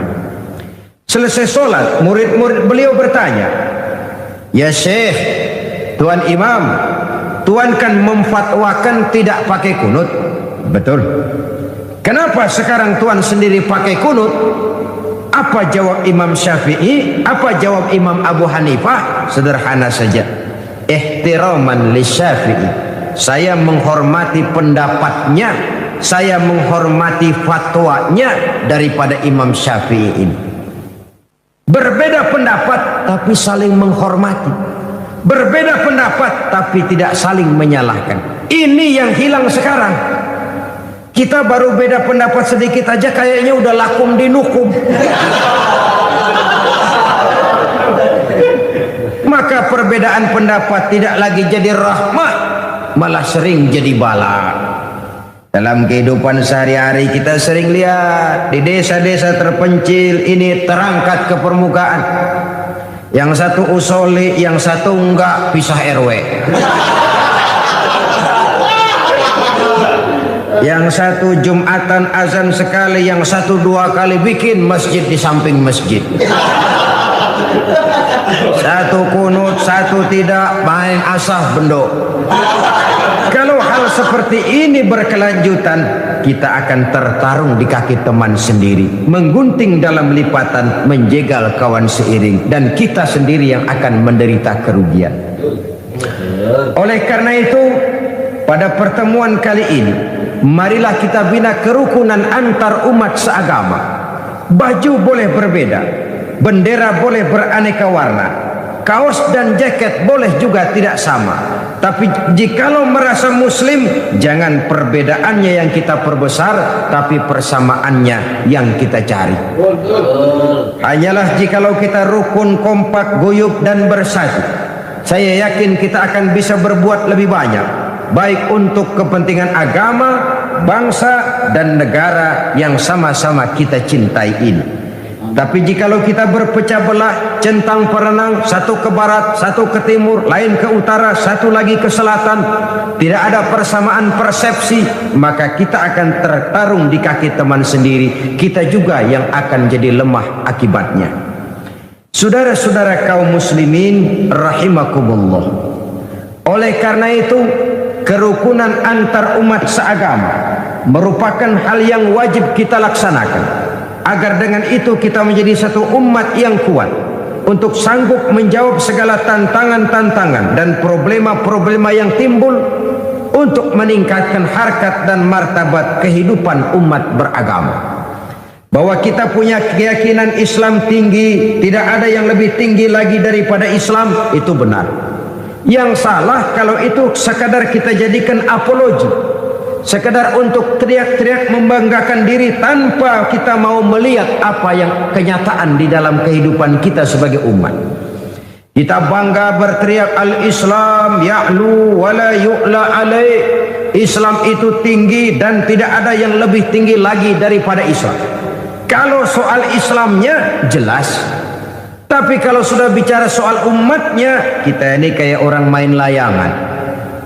Layangannya tinggi kelik di mana-mana, yang mainin tetap aja di bawah. Padahal kita tidak ingin bernasib seperti orang main layang-layang. Layang-layangnya tinggi mengapung, sedangkan yang main layang-layang tidak pernah kemana-mana.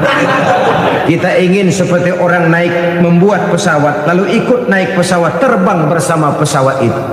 Kalau Islam memang agama yang tinggi, maka kita Muslim juga harus menjadi umat yang tinggi. Tinggi pendidikannya, tinggi ekonominya, tinggi kesadaran beragamanya, berbangsa dan bernegaranya, tinggi nilai etikanya, tinggi semangat jihadnya, dan begitulah selanjutnya. Bukan sekedar apologi dengan menyanyi-nyanyikan Islam sebagai agama yang tinggi, sementara kita berada di bawah. Untuk itu kita memerlukan kebersamaan, dan kebersamaan hanya akan muncul dengan kesadaran bahwa setiap kita merupakan bagian dari yang lain. Saudara yang jadi seniman, berjuanglah untuk Islam lewat karya seninya. Saudara yang pejabat, pergunakanlah jabatan itu untuk kepentingan agamanya, Islamnya, sebagaimana pejabat lain dari agama lain juga berbuat untuk kepentingan agamanya. Jangan kadang-kadang kalau sudah mau pensiun baru jihad.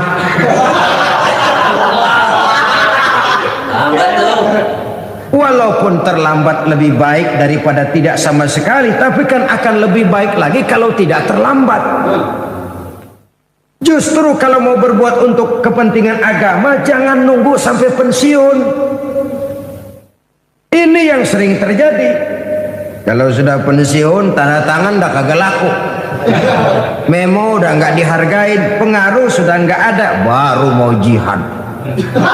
Ngomongnya hebat, segala macamnya hebat. Kemarin kemana?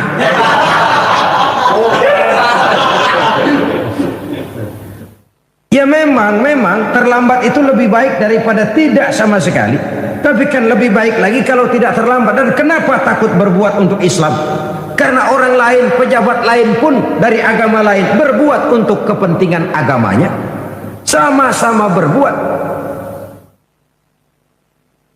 Yang artis berjuanglah untuk Islam lewat kemampuannya. Yang teknokrat berjuanglah untuk Islam dengan teknologinya.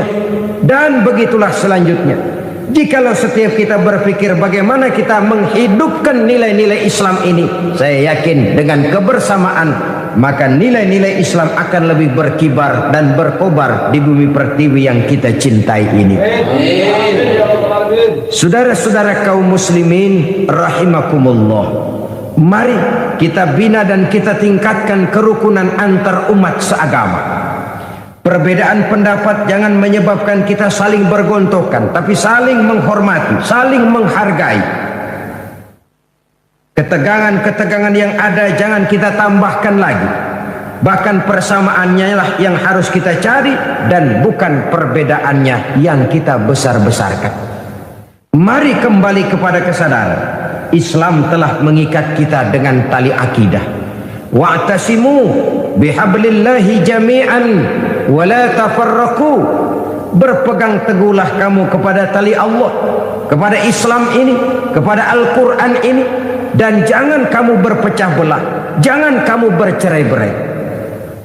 Quran tidak melarang kita berbeda pendapat, hadis tidak melarang kita berbeda pendapat.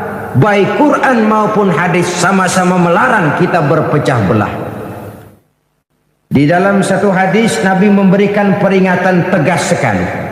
Isnani la yanzurullahu ilaihima yaumal qiyamah. Ada dua golongan manusia yang di hari kiamat nanti tidak akan dipandang oleh Allah Subhanahu wa taala. Dua macam manusia di akhirat nanti didiemin aja, nggak diaru-aruin, dipanteng, nggak diendain. Bukan main, saudara-saudara. Jangankan di akhirat, di dunia ini aja ya, kalau kita didiemin aja sama orang tua kita, bingung deh. Didiemin aja sama mertua, bingung. Bingung. Ini orang tua maunya apa, Bu? Ya kalau salah ditegur, kalau perlu diadili, diadili. Ini enggak, didiemin aja, bingung. Apalagi itu di dunia, apalagi di akhirat. Sedangkan di akhirat nanti kan orang kan tumben ke akhirat kan. Belum pernah ada sebelumnya yang ke sana. Sudah ke akhirat baru pertama kali. Untuk seterusnya sampai sana nggak ada yang ngaruin, didiemin aja. Ya Allah, alangkah malangnya. Siapa mereka itu? Pertama kata Nabi, orang yang didiamkan saja oleh Allah itu qati'ur rahim, orang yang suka memutuskan silaturahmi, orang yang suka marah-marahan. Sakit palanya kalau nggak marahan sama orang.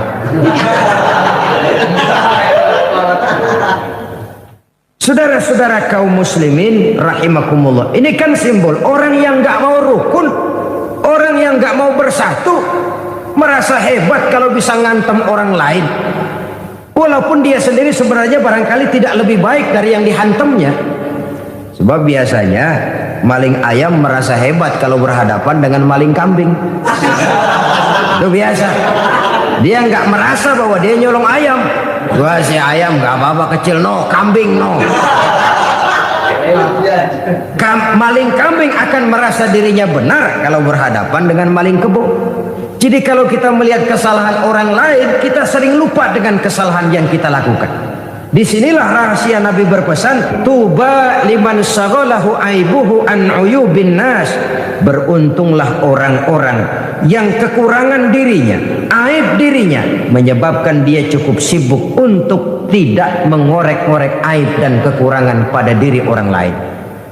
Beruntung orang yang aib dirinya, kekurangan dirinya menyebabkan dia sibuk sampai tidak sempat mencari-cari kekurangan pada diri orang lain. Tapi celaka benar orang yang terlalu sibuk mencari dan mengorek aib dan kekurangan orang lain sampai dia lupa kepada aib dan kekurangan dirinya sendiri. Jadi manusia pertama yang nanti tidak akan diopeni oleh Allah, orang yang suka memutuskan silaturahmi. Kadang-kadang kalau sudah marah pakai grup-grupan, grup-grupan ngebon, ngundang ngajak orang lain, marahan yuk, marahan. Ini marahan pakai ngajak orang. Yang kedua, jarusu, tetangga yang jahat dengan tetangganya. Saudara, tidak ada kemenangan tanpa kekuatan. Tidak ada kekuatan tanpa kesatuan. Tidak ada kesatuan tanpa silaturahmi. Sebab itu konsep silaturahmi dalam Islam merupakan bagian pokok daripada ajaran agama Islam. Hanya dengan silaturahmi kita akan bersatu. Hanya dengan persatuan akan timbul kekuatan, dan hanya dengan kekuatan kita bisa meraih kemenangan. Tanpa kekuatan, kemenangan sebuah mimpi.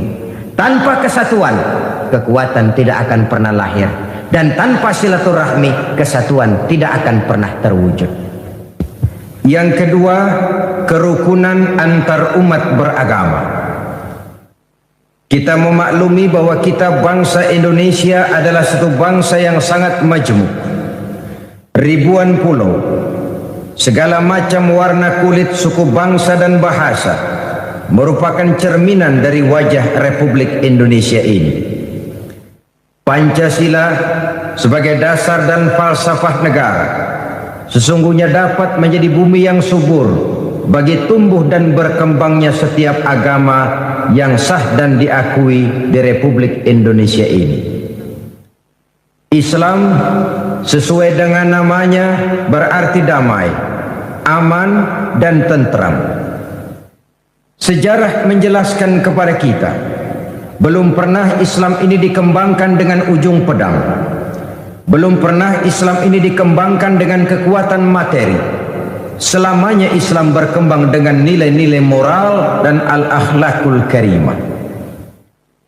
Kalaupun pernah terjadi perang dalam Islam, maka perang itu sendiri sesungguhnya bukan untuk memaksakan keyakinan, karena keyakinan sungguh tidak bisa dipaksakan. Perang yang timbul dalam Islam sesungguhnya tidak lebih daripada upaya untuk menjaga dan mempertahankan keyakinan dari hinaan, cemoohan, dan dari tekanan-tekanan yang muncul pada ketika itu.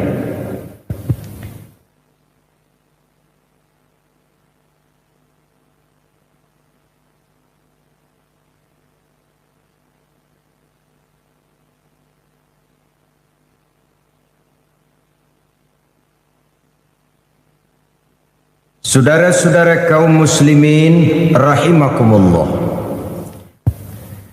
Namun pada prinsipnya, di negara-negara manapun di dunia ini, apabila umat Islam mayoritas, maka orang-orang luar Islam bisa hidup dengan tenang, aman dan damai.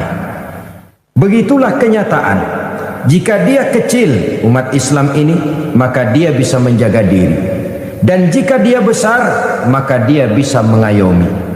Kecilnya bisa menjaga diri, besarnya bisa melindungi.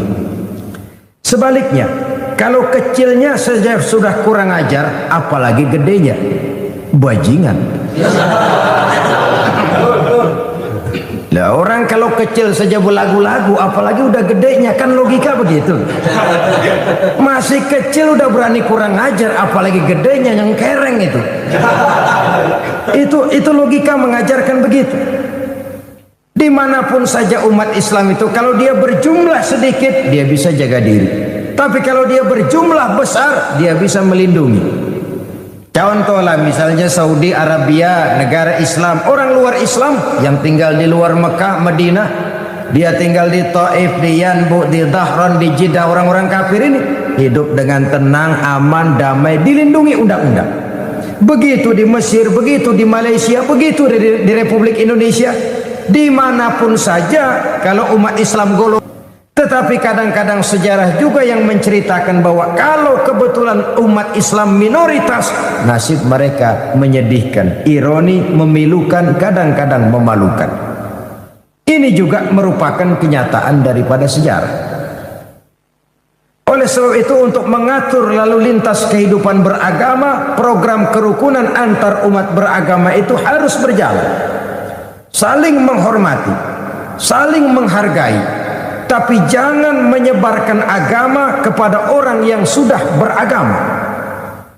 Sebab kalau sudah upaya menyebarkan agama kepada orang yang sudah beragama, maka akan timbullah singgungan-singgungan yang sungguh sangat tidak kita harapkan.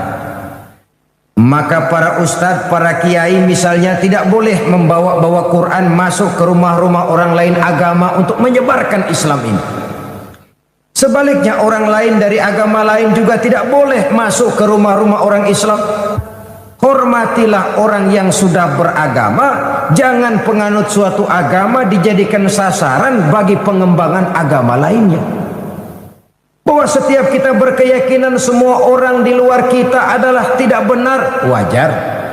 Bahwa kita berpendapat bahwa semua orang di luar kita adalah kafir, pantas.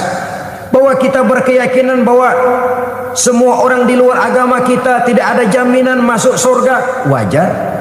Tapi keyakinan itu harus ditujukan ke dalam, jangan keluar. Kalau sudah keluar, Muslim berkeyakinan seperti itu, orang lain dari agama lain berkeyakinan seperti itu, akan terjadilah benturan-benturan di mana kita menyebarkan agama kepada orang yang sudah beragama. Akan timbullah hal-hal yang tidak kita harapkan. Maka toleransi, menjaga kerukunan antar umat beragama ini pun harus ada batas-batasnya. Maka yang diprogramkan betul kerukunan antar umat beragama, bukan kerukunan agama. Agama jelas berbeda, tidak bisa dirukun-rukunkan. Umatnya silahkan. Artinya hal-hal yang menyangkut bidang muamalah, bidang sosial, mari kerjasama. Bangun jalan umum, mari sama-sama. Jaga keamanan bersama, mari sama-sama. Tapi kalau sudah menyangkut akidah, keyakinan, ubudiyah, kembali kepada prinsip yang diajarkan oleh agama masing-masing. Bukankah satu saat Quraisy saking putus asanya pernah mengajak damai kepada Rasulullah Shallallahu Alaihi Wasallam? Sudahlah Muhammad, ini marah-marahan capek juga rasanya nih. Kita baik-baikan aja yuk. Maksudnya bagaimana?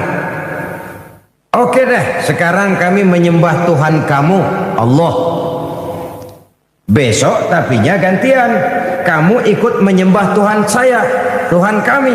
Lata, Uzza, Manat, Hubal, itu berhala-berhala di sekeliling Ka'bah. Join, kerjasama, toleransi. Toleransi model ini dijawab oleh Allah Subhanahu wa taala, "Qul ya ayyuhal kafirun la a'budu ma ta'budun." Satu nas yang jelas. Muhammad, katakan kepada mereka, hai orang-orang kafir, aku tidak menyembah apa yang kamu sembah, kamu pun tidak akan menyembah apa yang kamu sembah. Ditutup dengan satu komitmen, satu statement resmi bahwa bagimu agamamu, bagiku agamaku.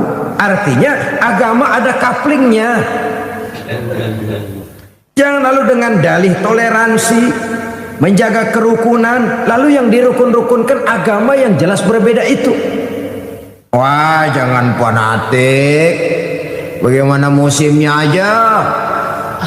Bagaimana musimnya saja. Lalu semua agama dicampur adukkan. Saudara-saudara kaum muslimin rahimakumullah, kalau soal menghormati orang yang berbeda agama, Islam paling hebat. Begini, orang kafir itu kan ada dua macam. Ada yang disebut kafir zimmi, ada yang dinamakan kafir harbi. Nah, kafir harbi ini semua orang di luar Islam yang kurang ajar kepada umat Islam. Jelas nantang, jelas mengganggu, jelas menghambat. Kafir harbi, halal darahnya. Yang kedua kafir zimmi, ini orang di luar Islam yang hidup berdampingan dengan umat Islam, saling menghormati, saling menghargai. Terhadap orang kafir seperti ini, Nabi pernah memberikan pesan, man aza zimmiyan faqad azani. Siapa yang coba menyakiti orang zimmi, orang kafir yang mau hidup damai dengan umat Islam, itu sama saja dengan menyakiti aku, kata Nabi. Dan siapa yang menjadi menyakiti aku, akulah lawannya di hari kiamat nanti. Artinya hormati. Pernah juga Rasul sedang duduk dengan para sahabat, ada sekelompok orang berangkat mengantar mengusung jenazah, hendak mengubur jenazah. Serta merta Nabi berdiri memberikan penghormatan kepada jenazah yang lewat itu. Setelah jenazah lewat, para sahabat bertanya, ya Rasulullah, iya, yang lewat tadi itu jenazah orang Yahudi, kenapa kita berdiri menghormatinya? Jenazah Yahudi. Yahudi ya Rasul. Orang bukan sih? Ya orang, kalau orang mah. Cuman Yahudi. Hormati, kata Nabi. Yang dihormati orangnya, bukan keyakinan. Sudah mati pun dihormati. Konon lagi masih hidup. Tapi jangan lupa, menghormati manusianya tidak sama dengan menghormati agamanya. Jadi oleh sebab itu, dengan dalih apapun, marilah kita bersama-sama berusaha mengekang diri, menjaga kerukunan antar umat beragama, jangan menyebarkan agama kepada orang yang sudah beragama. Membangun tempat-tempat peribadatan sesuailah dengan kebutuhan umat. Artinya kalau umat Islam di satu kampung cuma 3 orang, tidak usah bangun masjid di kampung itu, mubazir. Yang penting bangun saja, jamaah kan bisa ngebon dari tempat lain. Tidak perlu muslimnya cuma 3 orang di kampung itu umpamanya, lalu bangun masjid. Tanda tangan orang lain dipalsukan, disuruh ngaku-ngaku Islam atau diislam-islamkan supaya masjid bisa berdiri. Ya tidak benar. Sebagaimanapun juga tidak perlu orang Kristen cuma bertiga di satu kampung lalu bangun gereja di kampung itu. Kan mubazir. Oh, enggak apa-apa, nanti jamaah ngebon dari tempat lain. Akan terjadilah hal-hal yang tidak kita inginkan, timbul reaksi. Kalau sudah timbul reaksi tentu tidak bisa disalahkan, karena memang hal-hal yang seperti itu akan berkembang dan sangat peka sekali. Saudara-saudara kaum muslimin rahimakumullah.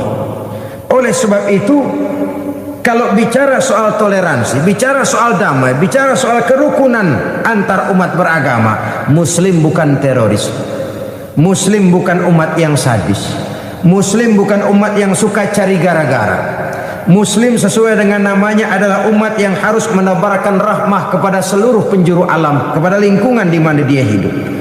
Tapi Muslim walaupun bukan orang yang suka mencari-cari musuh, bukan orang yang suka lari kalau ketemu musuh. Musuh jangan dicari, ketemu jangan lari. Ini prinsip. Keyakinan tidak bisa dipaksakan, tapi keyakinan juga jangan diganggu-gugat. Untuk sesuatu yang bernama keyakinan ini, orang akan memandang enteng segala resiko. Kalau ia disinggung orang, jangankan cuma sekedar harta, waktu, tenaga, pikiran, bahkan nyawa satu-satunya yang paling berharga itu pun menjadi murah kalau untuk satu keyakinan. Dan ini bukan cuma milik muslim, milik keyakinan setiap penganut suatu agama. Rela mati, rela korban nyawa, jiwa untuk kepentingan agamanya. Sehingga kalau terjadi singgungan-singgungan, maka akan timbul keresahan sosial yang dampaknya akan sangat berbahaya.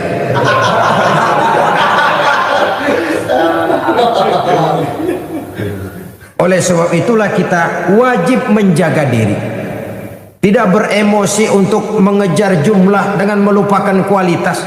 Marilah kita bina umat kita masing-masing, marilah kita bina ke dalam. Marilah kita menjaga gawang masing-masing. Jangan melakukan serangan ke daerah orang lain walaupun dengan cara yang paling halus. Menolong ya menolong orang, silakan. Membantu petani miskin dengan memberikan supermi, beras, pakaian, obat-obatan, beasiswa, silakan. Dari segi sosial itu baik. Tapi kalau itu cuma sekedar dalih, kalau cuma sekedar alat untuk menyampaikan agama kepada orang yang justru sudah beragama, itu kamuflase yang sungguh sangat berbahaya. Dan saya yakin satu agama yang ditegakkan dengan bujukan-bujukan materi, maka di negara-negara yang tingkat ekonominya tinggi, penduduknya makmur, biasanya agama kayak begitu kagak laku itu. Bisa gulung tikar, makin makmur negara, makin tinggi ekonomi rakyat, makin bangkrut itu agama. Pada tingkat di mana kemakmuran rakyat sudah semakin tinggi, itu agama rasanya bakal gulung tikar. Agama adalah soal keyakinan. Keyakinan itu soal kebenaran, dan kebenaran tentu milik bersama. Kita wajib menjaga kerukunan antar umat beragama dengan menjaga dan menghormati perasaan orang yang sudah beragama. Jangan menyebarkan agama sekali lagi kepada orang-orang yang sudah beragama. Jadi dengan demikian Islam memberikan satu gambaran yang jelas sekali. Mari saling menghormati, mari saling menghargai, mari menjaga kerukunan antar umat beragama. Kita bangsa Indonesia hanya bisa membangun adalah apabila negara kita ini aman. Negara kita ini aman apabila kita berada dalam satu kondisi yang saling menghargai, menghormati, dan menjaga kerukunan antar umat beragama. Saudara-saudara kaum muslimin rahimakumullah. Yang ketiga, kerukunan antar umat beragama dengan pemerintah. Kita semua sama-sama maklum kepada satu peringatan dari junjungan kita baginda Nabi besar Muhammad sallallahu alaihi wasallam, beliau bersabda, adalah dua golongan manusia. Apabila keduanya bisa bekerja sama dengan baik, nikmatlah rakyat. Tapi apabila keduanya tidak bisa bekerja sama dengan baik, maka kiamatlah umat. Keduanya adalah ulama dan umaro. Ulama dan umaro harus bekerja sama. Dan bekerja sama artinya bukan saling memperalat. Ulama bukan alat daripada umaro. Keduanya bekerja sama, keduanya sama membangun, hanya bidang pembangunannya saja yang berbeda-beda. Umaro biasanya lebih cenderung membangun lingkungan hidup manusia, jalan, komplek perumahan, pusat-pusat perbelanjaan, bangunan fisik sekolah, dan lain sebagainya. Sedangkan ulama biasanya lebih membangun manusianya. Keduanya sama berjasa, keduanya sama berjuang, keduanya pun sama berbuat. Hanya saja umaro biasanya disebut sebagai pemimpin formal dan ulama dinamakan pemimpin non formal. Membangun manusia tidak lebih mudah daripada membangun lingkungan fisik. Bagaimanapun kerasnya besi, saudara bisa membentuk besi itu menurut selera saudara. Yang tebal bisa kita tipisin, yang lurus bisa kita bengkokin, yang bengkok bisa kita lurusin, itu besi. Bagaimanapun kerasnya sepotong besi, dia akan tunduk kepada selera si pembuatnya. Tapi namanya manusia, makhluk punya kemauan dan kemampuan, punya perasaan dan pemikiran. Membangun manusia lebih sulit daripada membangun jembatan.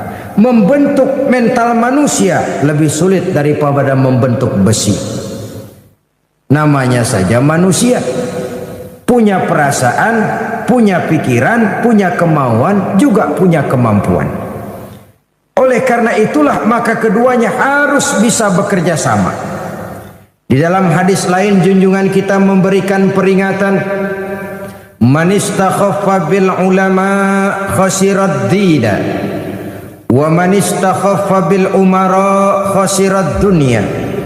Siapa yang menganggap remeh, siapa yang mengentengkan, siapa yang mencemoohkan para ulama, maka dia akan rugi agama. Kalau sudah rugi agama, ya rugi segala-galanya. Sebab kalau orang sudah jauh dari nilai-nilai agama, artinya dia buta nilai. Kalau dia sudah buta nilai, dia terjebak kepada menghalalkan segala cara untuk mencapai satu tujuan. Sebaliknya, wa man istakhaffa bil umara khasirad dunya. Barang siapa yang meremehkan, menganggap enteng, mencemoohkan umara, dia akan rugi dunia. Kita manusia disebut zon politiken, makhluk sosial yang hidup bermasyarakat. Tidak seorang pun di antara kita yang mampu memenuhi kebutuhan hidupnya sendiri. Kita perlu orang lain. Kehidupan bermasyarakat mengarah dan mendorong kepada timbulnya kehidupan berbangsa dan bernegara.